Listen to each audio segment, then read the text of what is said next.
आजादी के 75 साल पर इससे खूबसूरत जगह क्या हो सकती है? ये लेह है, ये आप जानते हैं। और आप ये भी जानते हैं कि कौन से राजनेता के साथ आज हम राइड पर जा रहे हैं।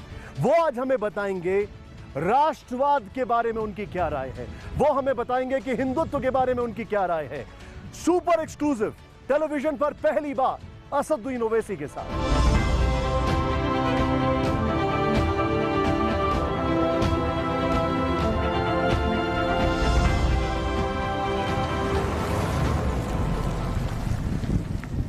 सर, आप ही का इंतजार कर रहा था। आइए सर, बैठिए। Such an honor to have you बैठिए sir. and such a delight। लेकिन आपको गाड़ी चलाते तो हम सभी लोगों ने देखा है जी सर। और बड़ी अच्छी बड़ी शानदार गाड़ियां आप चलाते हैं, लेकिन यहाँ की बात ही कुछ और है। बिल्कुल सर। मैग्नेटिक हिल है और हमारे पास एक बहुत ही मैग्नेटिक पर्सनैलिटी है। It's a fact. और मैं अपने जितने भी हमारे साथ हमारे जितने भी दर्शक हैं उन सबको बताना चाहूंगा, आप जो एक्सपेक्ट करते हैं इंटरव्यू में वो तो बिल्कुल नहीं होने वाला।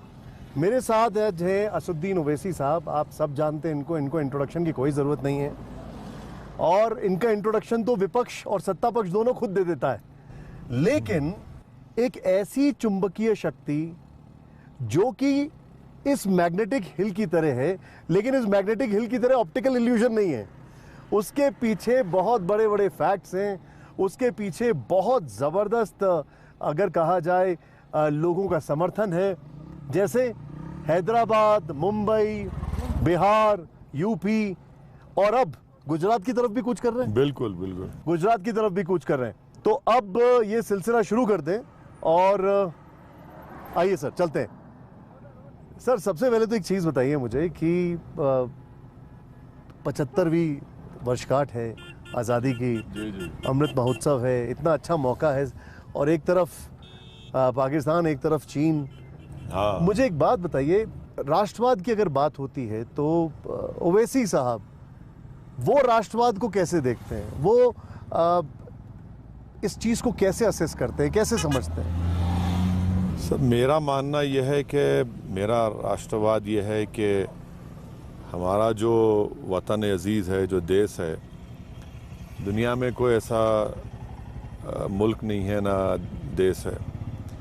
और इस मुल्क की नेशनलिज्म की सबसे अहम खुसूसियत और वजह यह है कि इस देश का कोई रिलीजन नहीं है। यहाँ पर हम बेशुमार सौओं की तादाद में ज़बानें हैं, हज़ारों की तादाद में कल्चर है, मज़हब है, मज़हब में भी अलग अलग तरीक़े हैं। तो मेरे लिए यही बहुत बड़ी चीज़ है, यही हमारा नेशनलिज़म है। और जैसा कि गांधी ने कहा था कि आप हिंदू और मुसलमान हैं, मगर नेशनलिज़म का डेफिनेशन गांधी ने सही बताया कि आप अपनी आइडेंटिटी को नहीं खोते हैं। आप गंगा और जमुना मिलते हैं मगर वो अपनी शनाख्त को नहीं खोते हैं। तो ये क्या आप ये कहना चाहते हैं कि नेशनलिज्म में हर चीज डिसॉल्व हो जाती है और वो बनाता है नेशनलिज्म? ना, डिसॉल्व नहीं होता है। वो अपनी अपनी आइडेंटिटी को रखता है। यही इस वतन अजीज़ की खूबसूरती है कि इसका हमारा नेशनलिज्म का मतलब ये नहीं है कि एक रिलीजन, एक लैंग्वेज, एक कल्चर, बल्कि हम लोग इन तमाम रिलीजन कल्चर्स को सेलिब्रेट भी करते हैं और उस पर लोग कायम भी रहते हैं। लेकिन मुझे एक चीज़ समझाएं, आपको नहीं लगता है कि राष्ट्रवाद एक ऐसा सब्जेक्ट है जिसके ऊपर आपसे तो लोग बात ही नहीं करते हैं? ये थोड़ा वियर्ड नहीं लगता है? जब भी बात होती है और इश्यूज़ की, हिंदू मुसलमान का इशू होगा तो ओवैसी साहब से बात करने लग जाते हैं। राष्ट्रवाद को लेकर आपसे कोई बात क्यों नहीं करता है?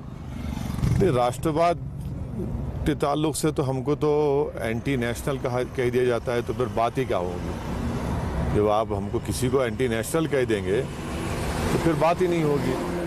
आपको एंटी नेशनल जो लोग कहते हैं, आपने ये समझने की कोशिश की कि उनका इसके पीछे प्रेमाइस क्या है? क्यों उनको लगता है एंटी नेशनल?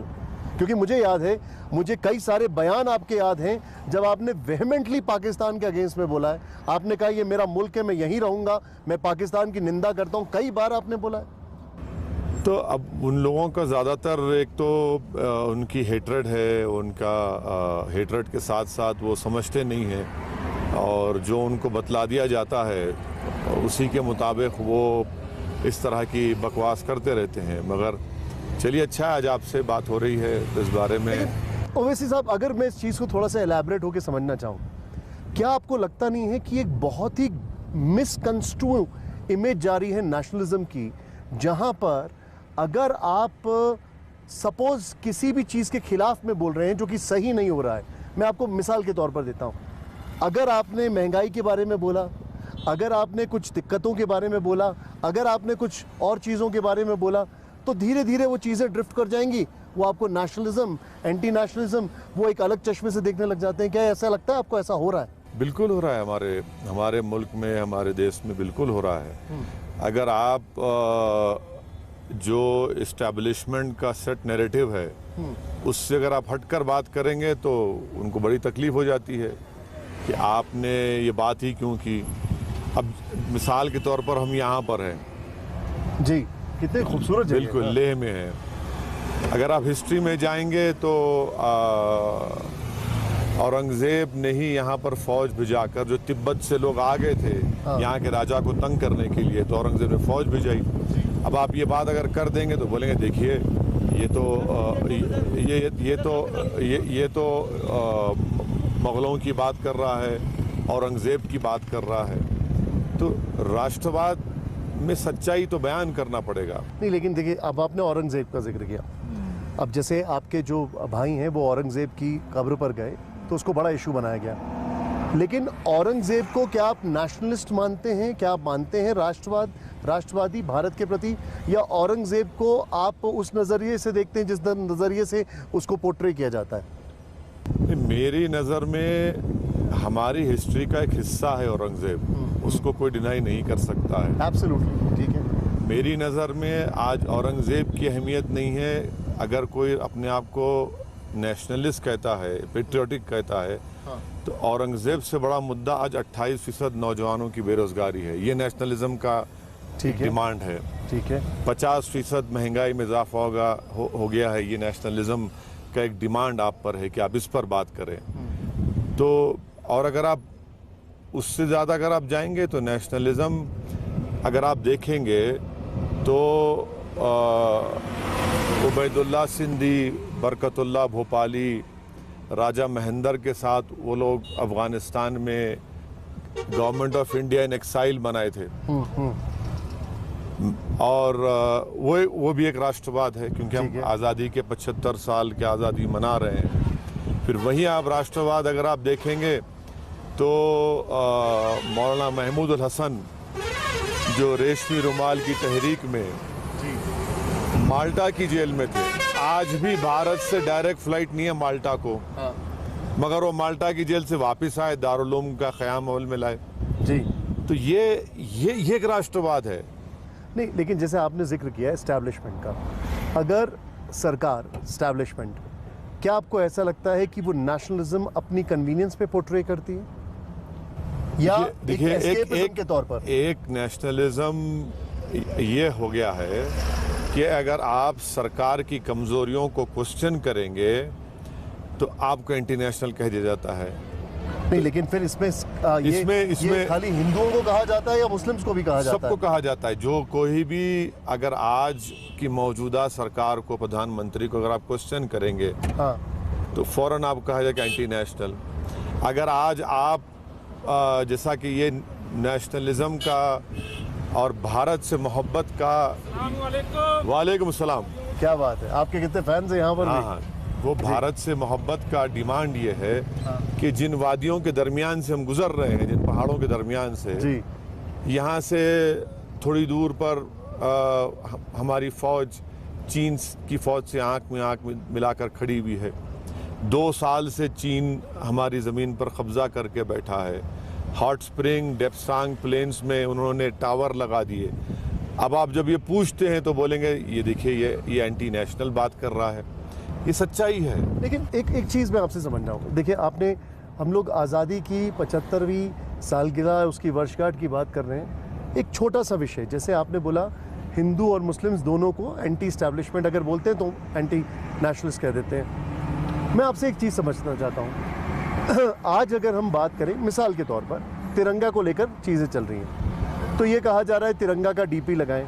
उसमें कांग्रेस ने पंडित नेहरू का जिक्र किया लेकिन गांधी जी का जिक्र नहीं किया। क्या आपको लगता नहीं है ये अजीब सी बात है? अब देखिए, मैं तो कांग्रेस का स्पोक्स पर्सन नहीं हूँ। नहीं, लेकिन मैं अगर आपसे नेशनलिज्म की बात नहीं करूं, नहीं नहीं, तो मैं ये कह सकता हूँ कि भाई अंबेडकर को क्यों भूल गए आप? बिल्कुल वाजिब बात है, बिल्कुल वाजिब बात है। और मैं ये कहूँगा कि आप उबैदुल्ला सिंधी को, बरकतुल्लाह भोपाली को, बी अम्मा को, महमूद अल हसन को क्यों भूल गए आप?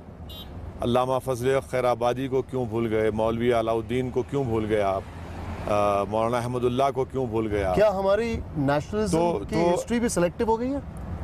नहीं, आपको ऐसा लगता है? अगर कांग्रेस पार्टी इसलिए पंडित नेहरू के साथ तिरंगा दिखा रही क्योंकि वो कांग्रेस के थे, तो बहुत बड़ा जुल्म कर रहे हैं नेहरू पर और हमारी पूरी आज़ादी की लड़ाई के ऊपर बहुत बड़ा जुल्म कर रहे हैं। इसलिए कि जो लड़ाई जब लड़ी जा रही थी तो उसमें सबका एक कॉमन चीज़ क्या था कि भाई अंग्रेज़ों को यहाँ से हटाएंगे, गुलामी से इस देश को आज़ाद कराएंगे। नेताजी सुभाष चंद्र बोस को कौन बोलेगा? इनके बारे में कौन बात करेगा? तो ये चीज़ है, तो उस पर भी तो बात होनी चाहिए। आप इस थॉट प्रोसेस के लिए क्या कहेंगे कि आप तिरंगे के साथ अपना डीपी लगाएं? आप इसको क्या कहेंगे? मैं जब मुझसे मीडिया ने पूछा था पार्लियामेंट में, मैंने कहा देखिए, ये डीपी लगाना सिर्फ तिरंगे के लिए 15 अगस्त तक, उसके बाद आप भूल जाना। मेरा मानना यह है कि तिरंगे से मोहब्बत आपके दिल में, आपके किरदार में, आपके अमल में होनी चाहिए। तो तभी हम तिरंगे को सही मानों में, जो उर्दू का वर्ड है, हम खराज अकीदत पेश कर सकेंगे। वरना फिर हर डीपी लगा दो, उससे क्या होगा भाई? इससे क्या होगा?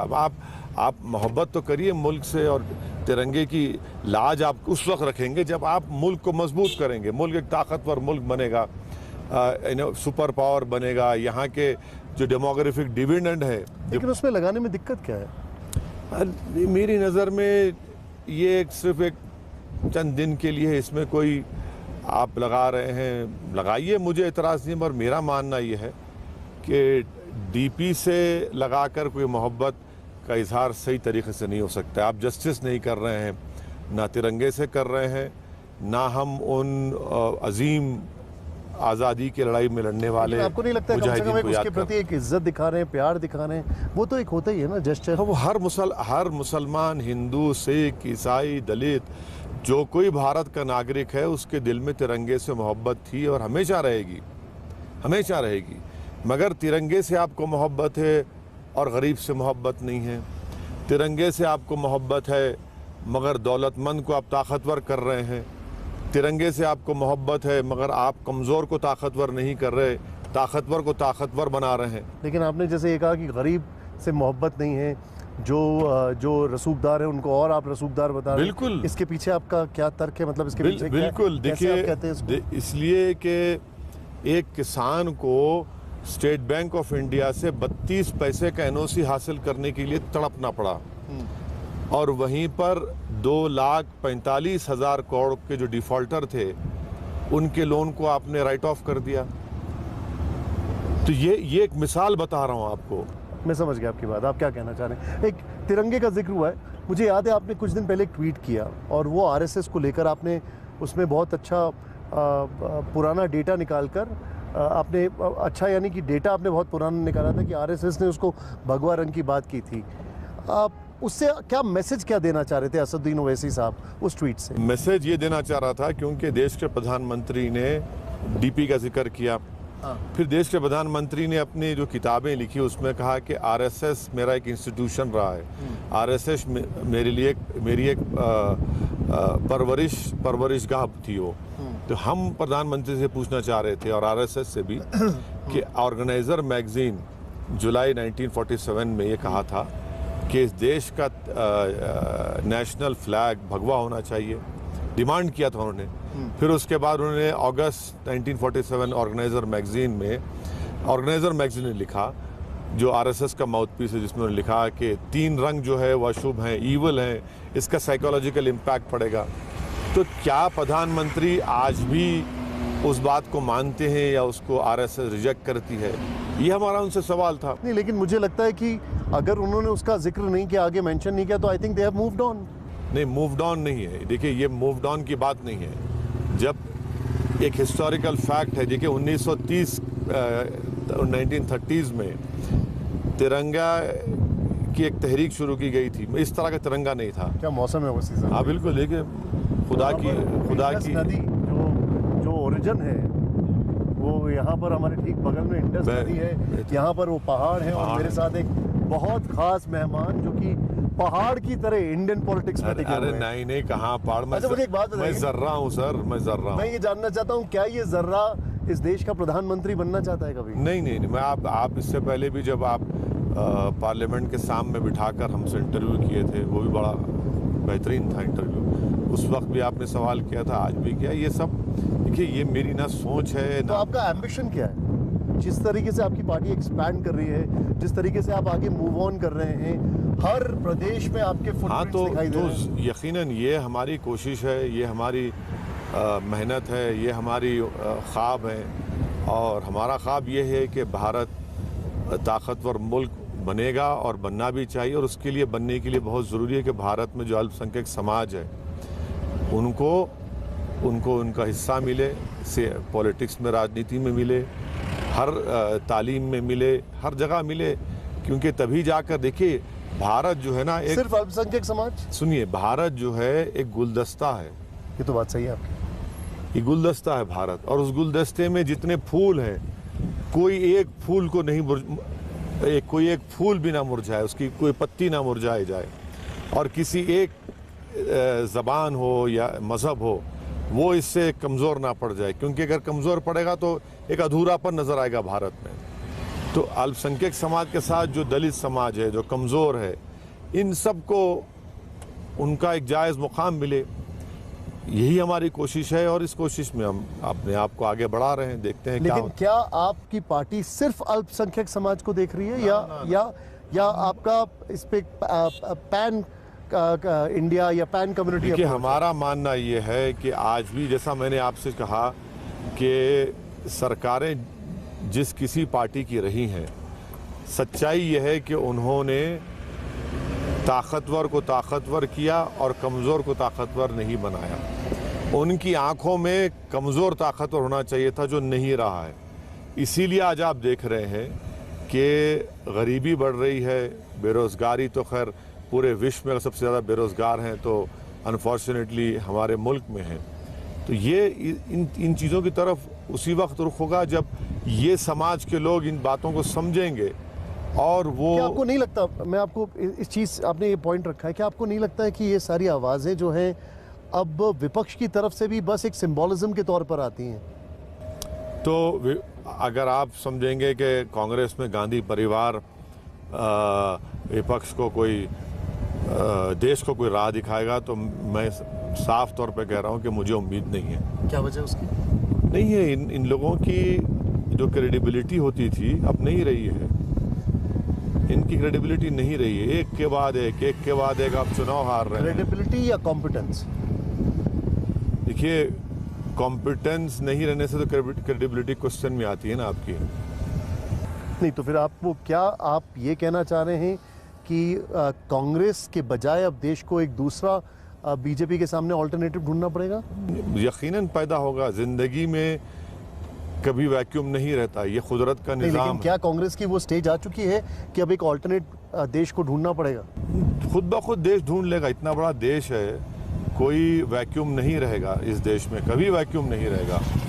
ये बहुत 130 करोड़ का देश है। अगर कोई समझ रहा है कि हम किसी एक पार्टी के मोहताज हैं, भाई मैं इस दुनिया में आया हूँ, मैं चला जाऊँगा, अल्लाह का निज़ाम ये कि अल्लाह मुझसे बेहतर किसी को पैदा कर देगा।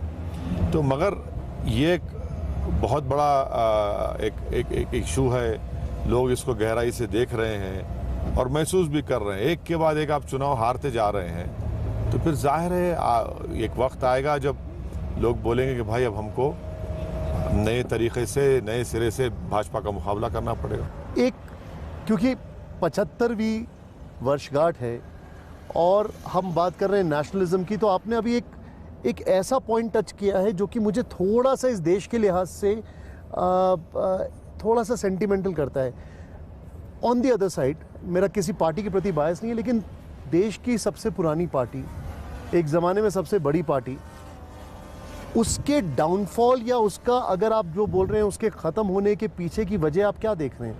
What are the 3 main reasons आपको लगते हैं?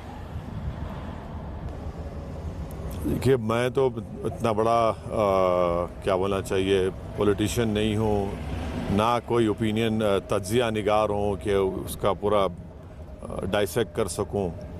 मगर जहाँ तक मुझे जो पॉलिटिक्स मैंने अपने बुज़ुर्गों के पैरों के पास बैठकर सीखी और आज भी उनसे सुनता हूँ, वो ये है कि जिस दिन आपका आम आवाम से, जनता से आपका कनेक्शन कमज़ोर हो जाएगा तो फिर आपकी खैर नहीं है। तो जब तक आपका राबिता रहेगा, कनेक्ट रहेगा आवाम से, आप उनकी बात को समझेंगे, आप उनसे मुलाकात करते रहेंगे, आप उनके अच्छे और बुरे में जाते रहेंगे, आप उनकी ज़बान में बात करेंगे, आप उनके तकालीफ को, उनके इश्यूज़ को उठाएंगे, तो यकीनन आप रिलेवेंट रहेंगे पॉलिटिक्स में। मैं वैसे साहब थोड़ा सा आपको उस तरफ दिखा रहा हूँ, BRO at your service, pride of the nation, hope you enjoyed the ride. क्या खूबसूरत वहाँ पर एक लाइन लिखी हुई है, और ये ठीक बगल में इंडस जो नदी है, जो इस देश का ओरिजिन है, वो यहाँ पर हमारे बगल में बह रही है। इसी से मुझे एक सवाल मन में आया, क्या आपको लगता है कि इंडियन पॉलिटिक्स जो है उसमें अभी वही फ्री फ्लोइंग मूवमेंट दिखाई दे रहा है जो होना चाहिए, या फिर there is a scope of some change, some revival? कुछ आपको ऐसा लगता है? देखिए, मेरे को लगता है कि अभी जो इकोनॉमिक डिस्ट्रेस है, जो इकोनॉमिक डिस्ट्रेस है और जो बेरोज़गारी है, महंगाई है, और माफ़ी चाहता हूँ, आपसे भी मुझे शिकायत है। बिल्कुल बिल्कुल, बताइए। कि करंट अकाउंट डेफिसिट जो है 3000 करोड़ के करीब पहुँच चुका है। बिल्कुल ठीक कह रहे हैं आप। हाँ, तो ये ख़तरे की बहुत बड़ी निशानी है। हमारे जो रेमिटेंस आते थे बाहर से नहीं भी जा रहे हैं, और हमारा फॉरेन एक्सचेंज रिजर्व ठीक है, अभी अच्छे हैं, मगर गिरते जा रहे हैं। तो ये आज आप देखेंगे तो यकीनन एक तब्दीली की बात, एक तब्दीली का पैगाम आपको मिलता है, मगर इसको कौन उठाएगा, कौन इसका फायदा उठाएगा? किया था MiG-21 को लेकर, अभी आपका एक ट्वीट मैंने पढ़ा MiG-21 को लेकर, कि अगर इतना तरक्की कर रहे हैं तो फिर MiG-21 क्यों अभी तक उड़ा रहे हैं? आपने ये बोला था। बिल्कुल आपको, क्योंकि यहाँ पर जहाँ पर हम मौजूद हैं, ये तो पूरा ही, अगर मैं कहूँ तो इंडियन आर्म्ड फोर्सेस की देन है। जिस तरीके से हम उतनी आज़ादी से घूम रहे हैं और उनकी पूरी मेहनत मशक्क़त है इसमें, आपको लगता है कि उनके साथ जस्टिस नहीं की जा रही है? भाई, वो तो एक कॉफिन कहा जाता है ना, उसको फ्लाइंग कॉफिन, या कॉफिन कहा जाता है। मर रहे हैं हमारे बच्चे, नौजवान। अरे, हम प्लेन को तो रिप्लेस कर सकते हैं, मगर जो बरसों लग जाते हैं हमारे पायलट को तैयार करने के लिए, हम बरसों पीछे हो जाएंगे ना। तो हमारे को 40 स्क्वाड्रंस की ज़रूरत है, आपके पास खाली 30 हैं। हमको 3 एयरक्राफ्ट कैरियर की ज़रूरत है हमारे बमुश्किल। लेकिन वो राफेल लेकर आए, तेजस को तेजी से डिप्लॉय कर रहे हैं। कहाँ है तेजस, कहाँ है, बताइए ना भाई। 30 स्क्वाड्रंस हैं यहाँ पर, 40 की ज़रूरत है आपको। आप क्या किए हम लोग ने? 1 लाख हमारे वैकेंसी हैं। हद तो ये है कि जो कमिटेड लायबिलिटी है हमारे आर्मी के एक्सपेंडिचर का, हम उसको पूरा नहीं कर पा रहे हैं, उसको खरीद नहीं पा रहे हैं। अब कौन जिम्मेदार है, बताइए उसका? नहीं, लेकिन उनसे अगर बात करें सरकार से, तो उनका कहना है कि ये बैकलॉग इतना हैवी है कि हम कब तक इसको सर, वो छोड़ दीजिए। कमिटेड लायबिलिटी कैपिटल एक्विजिशन का जो हम ऑर्डर दे चुके हैं, अच्छा, जो हमें खर्चा करना है, वो हम नहीं कर पा रहे हैं। अच्छा, 2015 में जो कंडूरी साहब डिफेंस स्टैंडिंग कमेटी के चेयरमैन थे, उन्होंने कहा कि हमारे पास सिर्फ 10 दिन का असला है जंग लड़ने का, जिसमें से इतना परसेंटेज ऑब्सोल्यूट है। पर ये तो देखना पड़ेगा ना। अगर अच्छा, पैसा हमारे पास नहीं है, इसलिए तो हमने अग्निवीर लाया है। हमारे पास पैसा ही नहीं है, इसीलिए हमने अग्निवीर लाया है। अगर पैसा होता, अब आप मेरे को बताइए कि जब हमारे पास पैसा नहीं है तो एक तरफ चीन है, एक तरफ पाकिस्तान है। ये लोग देख क्या समझ रहे होंगे भारत के बारे में कि इनके पास पैसा नहीं है अपनी फौज के लिए, अपनी नेवी और एयरफोर्स के लिए, इसलिए अग्निवीर लाए हैं। हमारे एडवर्सरीज तो हंस रहे होंगे, मुस्कुरा रहे होंगे। लेकिन उन्होंने तो कई कंट्रीज का एग्जाम्पल दिया अग्निवीर को लेकर। चाइना में ऐसा होता है, कई कंट्रीज का एग्जाम्पल दिया, अमेरिका में ऐसा होता है। सुनिए, वहां पर कंस्क्रिप्शन होता है, वहां पर लोग आते नहीं है। हमारे पास लोग आने तैयार हैं, हमारे नौजवान। ये एक एम्प्लॉयमेंट जनरेशन स्कीम नहीं है। एक गांव का लड़का अगर फौज में जाता है तो पूरा गांव उसका सेलिब्रेट करता है। बिल्कुल ठीक बात है। ये तो एक इसमें ऑनर है उसमें, इस प्रोफेशन में, और उसको हमको देखना है। अब आप मिसाल देंगे स्विट्जरलैंड की, स्विट्जरलैंड का जीडीपी कितना है बताइए, हमारा जीडीपी कितना है बताइए। तो हमको तो जरूरत है ना, हमको तो फौज की जरूरत है। अब आप बताइए कि हमारे 60,000 की फौज चीन से इन्हीं पहाड़ियों पर खड़ी हुई है।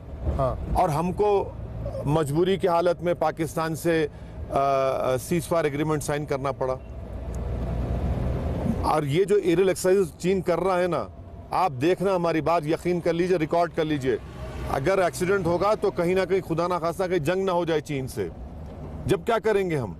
आपको ऐसे हालात दिख रहे हैं? अरे एरियल एक्सरसाइज कर रहा है हमारे जमीन के अंदर, हमारी चीन में ट्रेन कर रहा है। नहीं, चीन बैठा हुआ हमारी जमीन के अंदर, हॉट स्प्रिंग, डेपसांग में, डेमचौक में। और फिर लेकिन आप जब पार्लियामेंट में ये सब बातें उठाई तो आपने होंगी, तो आपको जवाब आपको लगा नहीं कि सर, पार्लियामेंट में सरकार उठाने नहीं देती ना इन चीज़ों को। लद्दाख के बारे में, हॉट स्प्रिंग, डेपचांग के बारे में उठाने नहीं देती। आप सवाल डालते हैं तो जवाब बराबर नहीं दिया जाता है। प्रधानमंत्री चीन के बारे में बोलना नहीं चाहते, लफ्ज़ चीन उनकी ज़बान से निकलता नहीं है। सबसे बड़ा खतरा आज हमारे देश को, अगर किसी चीन से, मैं कह रहा हूं आपको, आप देखते जाइए। नहीं, लेकिन आप जो बता रहे हैं, अगर आपका ये असेसमेंट है कि युद्ध के हालात हो सकते हैं और युद्ध हो सकता है। अरे हमारे LAC के करीब आकर एयरक्राफ्ट उड़ा रहा है चीन। हमने एग्रीमेंट साइन किया उनसे कि आप इतने डिस्टेंस पे नहीं आएंगे। जो दोनों हम फॉलो कर रहे हैं, वो फॉलो नहीं कर रहा है। वो क्या आपको बता रहा है? बड़े बड़े एक्सपर्ट्स कह रहे हैं कि अक्टूबर में चीन कुछ करेगा, क्या करेगा नहीं करेगा। मगर यही तो हम बता रहे हैं ना कि हमारी इकोनॉमी इतनी खराब हो गई है। आपने इकोनॉमी का जिक्र किया, मैं यहाँ पर आपसे एक चीज़ जानना चाहूँगा। आपको नहीं लगता है कि हम we are far better off? Sri Lanka collapse कर रहा है, और आज हम जब आपसे बात कर रहे हैं, इन वादियों में, इन पहाड़ियों में, बांग्लादेश में मैसिव प्रोटेस्ट हुए हैं, पाकिस्तान कोलैप्स कर रहा है, और हम अभी भी सस्टेन कर रहे हैं, अच्छे से सस्टेन कर रहे हैं। As a matter of fact China का भी हाल बहुत ख़राब है। अब आपका इंटरनेशनल कह देंगे भक्त कि आपने कैसे भारत को बांग्लादेश, पाकिस्तान की मिसाल दी। हम तो 5 ट्रिलियन की बात कर रहे थे ना, आज हमको मजबूरन अपने पड़ोसियों की मिसाल देना पड़ रहा है। समझ गया मैं। तो हमारी इकोनॉमी किस राह पे जा रही है बताइए? आप अपना वो नहीं, अंडरस्टूड। हमारी इकोनॉमी कहाँ जा रही है कि आज हमको बांग्लादेश और पाकिस्तान से हमको कंपेयर किया जा रहा है। ये हमारी नेशनलिज्म है। तो यही तो हम बता रहे हैं आपसे कि हमारे हालात ठीक नहीं है। देखिए, अभी हम जहाँ जा रहे हैं, अपने दर्शकों को बता दें, ओवैसी साहब हम ओवैसी साहब के साथ जा रहे हैं उस इंडस रिवर पर, जो कि क्या कहा जाए, जिसके लिए कुछ देयर इज़, ये थोड़ा सा एक डिप आएगा यहाँ पर। और ये ओरिजिन, अगर भारत के ओरिजिन की बात की जाए, जिससे भारत माना जाता है, नाना, भारत का ओरिजिन सिर्फ यही नहीं है। हाँ, ठीक कह रहे हैं। भारत का ओरिजिन 65,000 साल पहले ईरान से किसान आए थे, फिर सेंट्रल एशिया से, ईस्ट एशिया से आए, फिर आर्यंस आए। तो ये चारों मिलकर, ये कॉन्फ्लुएंस बनकर ये भारत बना है। तो सिर्फ इंडसी को कह देना ठीक नहीं होगा। अभी रिसेंट स्टडी आई है, आई स्टैंड करेक्टेड, क्योंकि मैं ओवैसी साहब से 2 चीज़ों पर बिल्कुल भी कभी भी काउंटर एग्रीमेंट नहीं नहीं, आप डिसएग्री कर सकते हैं। नहीं, ये नेशनलिज्म की खूबसूरती है कि हम डिसएग्री करना चाहिए, मगर एक है, मैं आपके फैक्ट्स को हमेशा से बड़ा वो देता हूँ। अच्छा, क्योंकि इससे मुझे याद आया 2 पॉइंट्स ऐसे हैं, एक हिस्ट्री है कि कॉन्स्टिट्यूशन, जिसपे आपकी माशाल्लाह पकड़ बहुत बहुत अच्छी है। क्या कॉन्स्टिट्यूशन में राष्ट्रवाद को लेकर कुछ कहा गया है ओवैसी जी? मुझे अंदाज़ा नहीं है, मैं आपसे जानना चाहता हूँ, या उसका किसी भी तरह से कोई रेफरेंस, जिक्र कुछ भी है क्या, जिसको लेकर हम लोग इतना देश में सब चल रहा है? कॉन्स्टिट्यूशन में राष्ट्रवाद पे कुछ भी कहा गया है? भाई, उसमें इंडिया, इंडियंस कहा गया है सबको, कोई रिलीजन का नाम नहीं लिया गया है। यही तो इस चीज़ की खूबसूरती है हमारे कॉन्स्टिट्यूशन की। We the people of India, कि we the people of India, not we the Muslim, we the Hindu, we the that this नहीं है ना। यही खूबसूरती भारत के संविधान की, जो हमारे बुजुर्गों ने इसको सोचकर बनाया था। वेस्टमिनिस्टर मॉडल जरूर हमने अपनाया, मगर हमने रिटर्न कॉन्स्टिट्यूशन लिया और कहा कि we the people of India. लेकिन इसको डिस्टॉर्ट कर दिया पॉलिटिशियंस ने। अब सबने किया ना, लम्हों ने खता की, सदियों ने सजा पाई। आइए बाहर उतर के, आप वैसे बहुत अच्छा ड्राइव करते हैं वैसे साहब, और अगर मैं आपकी जगह इस ड्राइविंग सीट पर होता कभी भी ये नया नहीं कर पाता।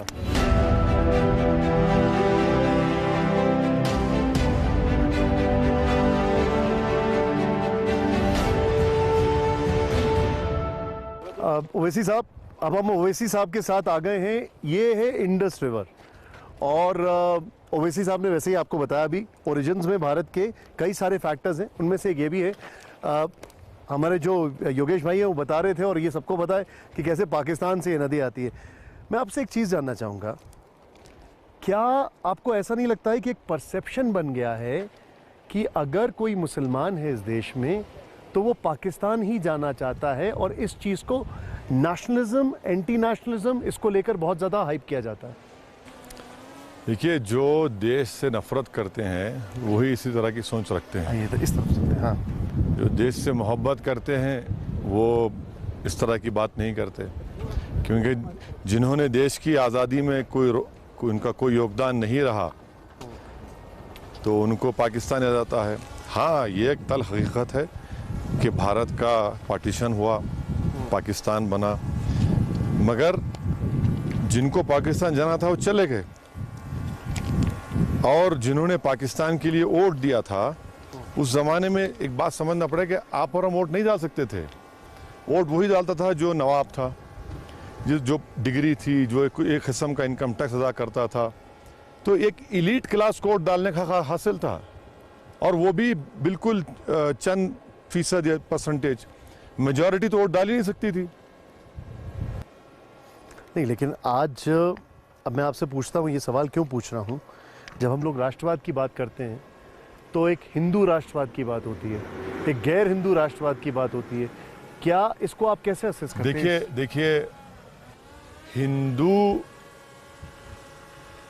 इंडियन नेशनलिज्म एक चीज़ है और हिंदुत्व नेशनलिज्म एक चीज़ है। क्या फ़र्क है दोस्तों?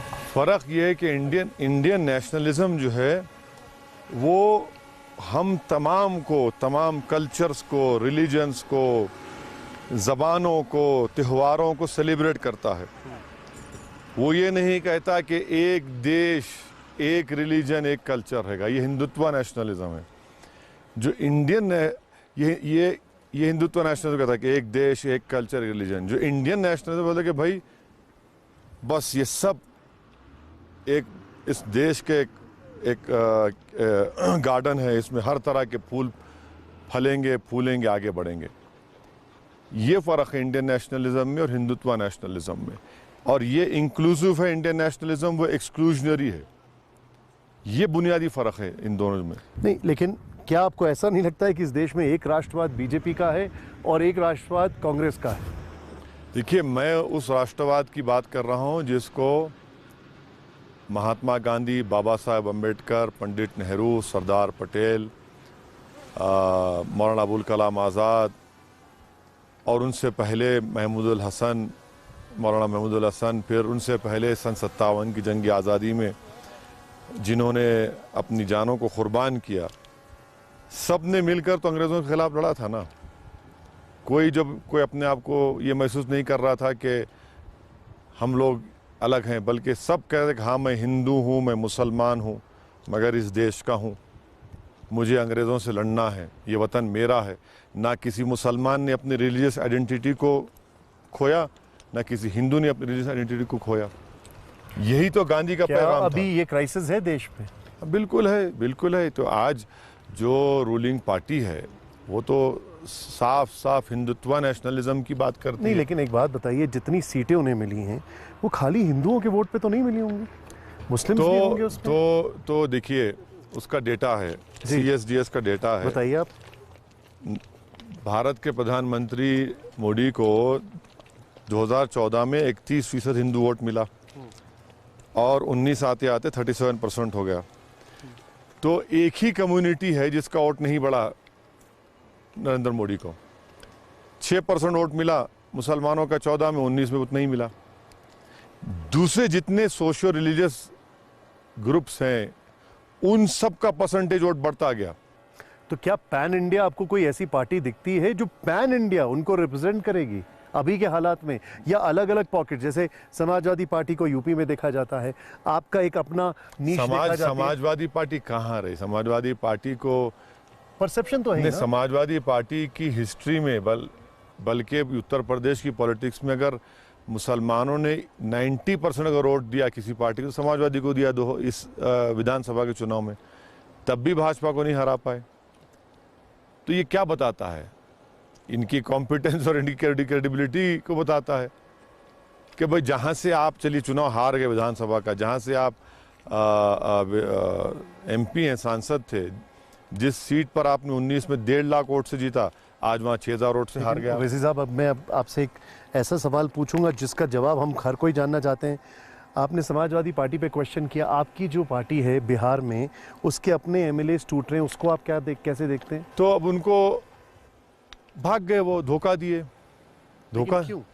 क्योंकि देखिए, ये हमारी लड़ाई जो बिहार की, जो सीमांचल की इंसाफ की लड़ाई थी, और हमने साफ कहा था कि सत्ता से हमको मतलब नहीं है, सीमांचल के इंसाफ से हमको मतलब रहेगा। और वो सीमांचल में सिर्फ एक समुदाय के लोग तो नहीं थे। आज आप ये पानी देख रहे हैं ना, आप हर साल चलिए सीमांचल में ज़मीन कटती जाती है, 100 एकड़ ज़मीन कटती है, खेत कट जाते, ज़मीन कट जाती, कोई पूछता नहीं है। वो लड़ाई सीमांचल की थी पूरे बिहार पर, बल्कि भारत का सबसे बैकवर्ड रीजन सीमांचल है। अगर वो उन लोगों को धोखा दिए हैं तो वो जनता जवाब देगी। एक बहुत मेरे मन में एक ये आपसे ही पूछना चाहूँगा, हालांकि उससे पहले एक बड़ा फनी सा सवाल है। वो सुब्रमण्यम स्वामी ने आपके लिए कहा कि आप देशभक्त हैं, ये गारंटीड है, पक्का है, नेशनलिस्ट भले ही ना हो लेकिन देशभक्त हैं। आप इसको कैसे लेते हैं, कॉम्प्लीमेंट या निंदा? वो उनसे ही पूछ लीजिए, इसका मतलब समझा। आप कैसे असेस करते हैं? अब सुब्रमण्यम स्वामी है भाई, वो बोलते हैं तो उनको।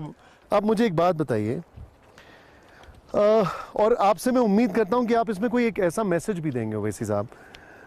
आज के दौर में जो भी नूपुर शर्मा का एपिसोड हुआ, उसके बाद जिस तरीके से एग्रेशन देखा जा रहा है एक समुदाय विशेष का दूसरे समुदाय विशेष के खिलाफ, खासकर अगर वो लोग कोई उसको सपोर्ट कर रहे हैं या कुछ कर रहे हैं। अभी हमने देखा राजस्थान में क्या हुआ, महाराष्ट्र में क्या हुआ, हत्याएं हो रही हैं, अटैक्स हो रहे हैं। आपको लगता नहीं है कि ये भी अपने आप में एक बहुत बड़ा एग्जाम्पल है इंटॉलरेंस का? जो नूपुर शर्मा ने किया वो तो गलत है, इट इज राइट नाउ। नहीं, देखिए, ये मिसाल है रेडिकलाइजेशन का भी। और रेडिकलाइजेशन दोनों समुदाय में हो रहा है। मध्य प्रदेश में परसों एक आदमी को इसलिए लिंच करके मार दिया क्योंकि उस पर इल्ज़ाम था कि उसने गोश्त की तस्करी कर रहा था। ये भी हो रहा है, इसको कोई डिनाई नहीं कर सकता। ठीक बात है। तो ये सब रेडिकलाइजेशन की मिसालें हैं। और रेडिकलाइजेशन को कंट्रोल कैसे करते हैं आप? भाषण से या मेरे बोलने से रेडिकलाइजेशन कंट्रोल होगा? रूल ऑफ लॉ के इम्प्लीमेंटेशन से। आप रूल ऑफ लॉ को कानून को इम्प्लीमेंट करिए। नहीं, लेकिन आप जैसे नेता अगर एक स्ट्रांग मैसेज देंगे तब भी तो कंट्रोल होगा। अगर हम राजनीति में हैं तो उन रेडिकलाइज लोगों को हमसे ही नफरत है सबसे पहले, क्योंकि हम ये कह रहे हैं कि भारत के संविधान में रहकर हम अपनी बात करेंगे, अपने हक को हासिल करेंगे, लड़के हासिल करेंगे। मैं एक रूल ऑफ गन की बात नहीं कर रहा हूं। मैं ये नहीं कह रहा हूं कि किसी की हत्या करके, किसी को पीट कर। मैं ये कह रहा हूं कि बैलेट के जरिए से हम जीतेंगे, बैलेट के जरिए से इंसाफ हम हासिल करेंगे और सरकार को हम क्वेश्चन करेंगे, हम खुल के बोलेंगे।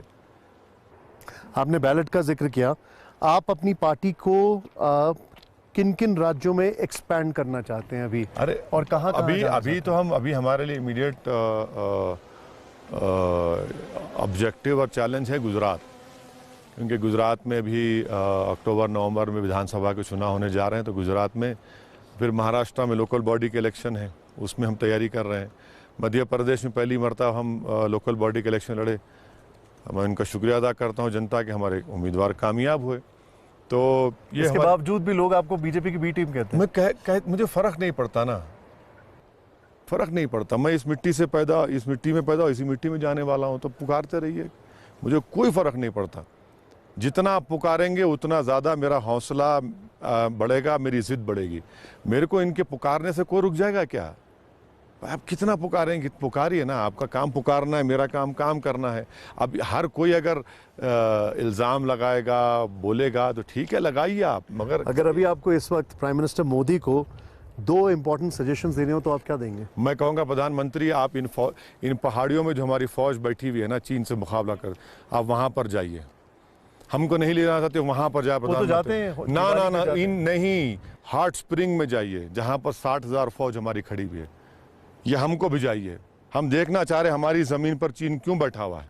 हम प्रधानमंत्री से खुद भी जाने के लिए तैयार हैं? बिल्कुल तैयार हूँ, अगर प्रधानमंत्री लेके जाएंगे। और बेरोजगारी दूर करिए नौजवानों में। देखिए, एक बात समझिए सर, ये जो अग्निवीर का प्रोटेस्ट हुआ, फार्मर्स प्रोटेस्ट हुआ, CAA का प्रोटेस्ट हुआ, दिल्ली में लॉयर्स का प्रोटेस्ट हुआ, याद रखिए ये जितने प्रोटेस्ट हो रहे हैं ना, ये लोग राजनीति से और पॉलिटिशियन से मायूस हो रहे हैं।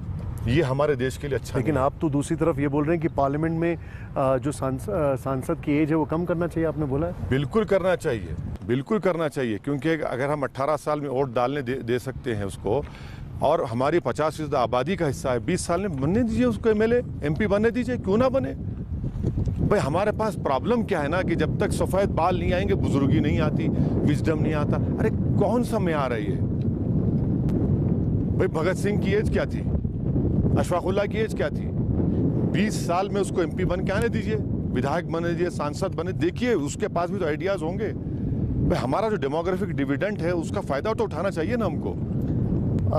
आखिरी रिक्वेस्ट है मेरी आपसे ये, इस माहौल में देश की 75वीं वर्षगांठ पर अगर आप कोई शेर या कुछ बता पाएं, कुछ सुना चाहें हमें हमारे दर्शकों को बताना नहीं, शेर तो याद नहीं है, बस वही पैगाम के सारे जहां से अच्छा हिंदुस्तां हमारा, हम बुलबुलें हैं इसकी ये गुलसितां हमारा।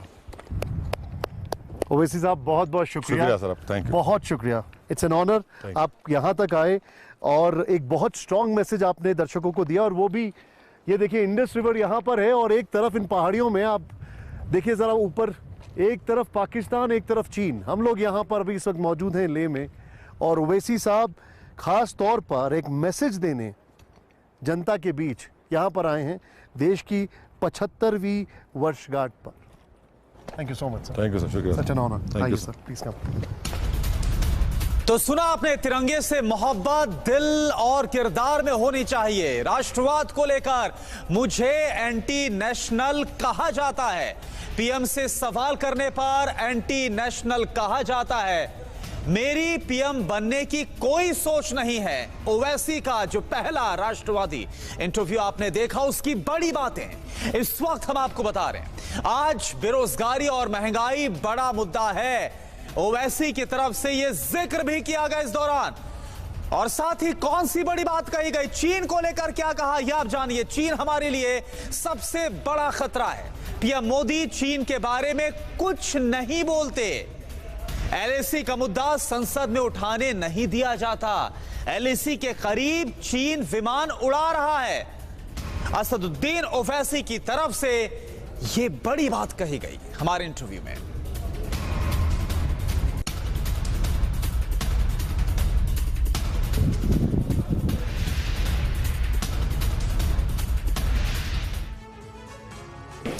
और बीते कई दिनों से देश के कई राज्यों में बाढ़ और बारिश का कहर जारी है। जम्मू कश्मीर, हिमाचल प्रदेश, उत्तराखंड में सैलाब के बाद कोहराम की डराने वाली तस्वीरें निकल कर आ रही हैं। यहां पर बाढ़ और भूस्खलन ने कई लोगों की जान ले ली है। मध्य प्रदेश में भी मूसलाधार बारिश हो रही है। MP में कई सालों के बाद अगस्त में इतनी बारिश हुई है कि कई शहर इस वक्त पानी पानी हो गए हैं, जलमग्न हो गए हैं। क्या है देश का हाल, आप देखिए हमारी इस फ्लड रिपोर्ट में।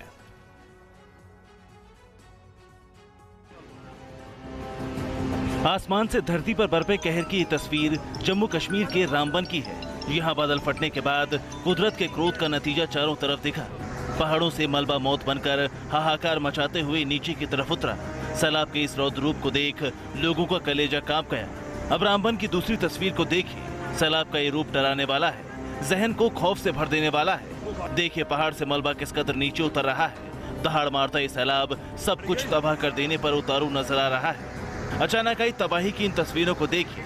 जल तांडव किसे कहते हैं, प्रलय क्या होती है, विनाशकारी तस्वीरों को देखकर समझा जा सकता है। अब रामबन में बादल फटने के बाद लोगों को चेनाब नदी से दूर रहने की सलाह दी गई है, क्योंकि चेनाब नदी और सभी लोकल नाले खतरे के निशान से ऊपर हैं। ऐसे में लोगों को सुरक्षित जगह पर रहने को कहा गया है। श्रीनगर और जम्मू कश्मीर नेशनल हाईवे भी ब्लॉक है। कई लोगों के लापता होने की भी खबर है। हिमाचल के कुल्लू में एक बार फिर से बादल फटा तो एक घर 3 सेकंड में बह गया। मौके पर मौजूद लोग चीखते चिल्लाते रहे, तमाशबीन बने रहे और चंद पल में घर ने जल समाधि ले ली। कुल्लू के आने की तस्वीरें वाकई डराने वाली। यहाँ बादल फटते ही पहाड़ पानी पानी हो गया। सैलाब की शक्ल में ये पानी पत्थर को अपने साथ बहाता नीचे उतरने लगा। रास्ते में जो कुछ आया सब सैलाब में समाने लगा, सैलाब के साथ बहने लगा। कुदरत के इस प्रचंड अवतार को देख लोगों की चीखें निकलने लगी। बादल फटने से मकान दुकान तबाह हो गए। इसके अलावा नाले में पानी का स्तर बढ़ गया। एक साथ कई जगहों से लैंडस्लाइड की भी खबरें आई। इस हादसे में 6 गाड़ियां बहीं और 2 लोगों की मौत हो गई। मरने वालों में 60 साल के बुजुर्ग और 16 साल की नाबालिग लड़की भी शामिल है। दोनों के शवों को मलबे से निकाल लिया गया है।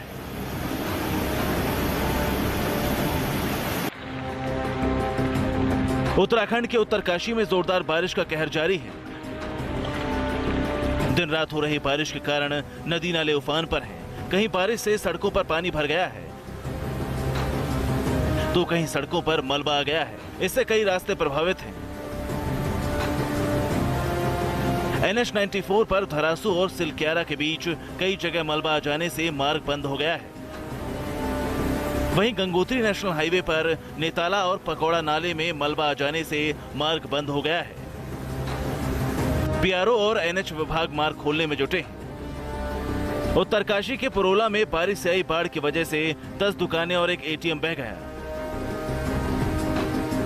नगर पंचायत पुरोल की निर्माणाधीन पार्किंग मार्ग समेत जल संसाधन मार्ग की दीवार ध्वस्त हो गई।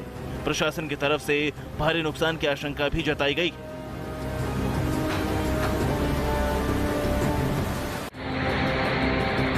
हिमाचल में बारिश रुकने का नाम नहीं ले रही है। कुल्लू के बाद चंबा में भी बादल फटने की घटना सामने आई, लेकिन चंबा का हाल कुल्लू से भी ज्यादा बेहाल है। यहाँ पर्वत तबाही मची है। कुदरत की रौद्र अवतार को देख कलेजा कांप रहा है। देखिए चंबा में प्रकृति के प्रतिशोध की सबसे खौफनाक तस्वीर है। चंबा के भरमौर क्षेत्र में 2 जगहों पर बादल फटने से कोहराम मच गया। भरमौर से आसमानी आफत के कई खौफनाक वीडियो सामने आए। वीडियो में एक बार फिर देखिए जब चंबा में पहाड़ तरका और बड़ी बड़ी चट्टानें चंद पल में नीचे आ गई। कई सड़कें बंद हो गई। यहाँ के स्थानीय प्रशासन का कहना है कि चंबा हड़सर मार्ग लाहल और प्रघाला के पास भी भूस्खलन के कारण सड़कों को बंद कर दिया गया है। यहाँ पुल के पास ओई नाले में सैलाब आने से रावी नदी ओवरफ्लो हो गई है। इमामी हेल्थी एंड टेस्टी मंत्रा मसाला। मंत्रा मसाला सिर्फ मसाला नहीं, टेस्ट का मंत्रा। Maybe we should get married.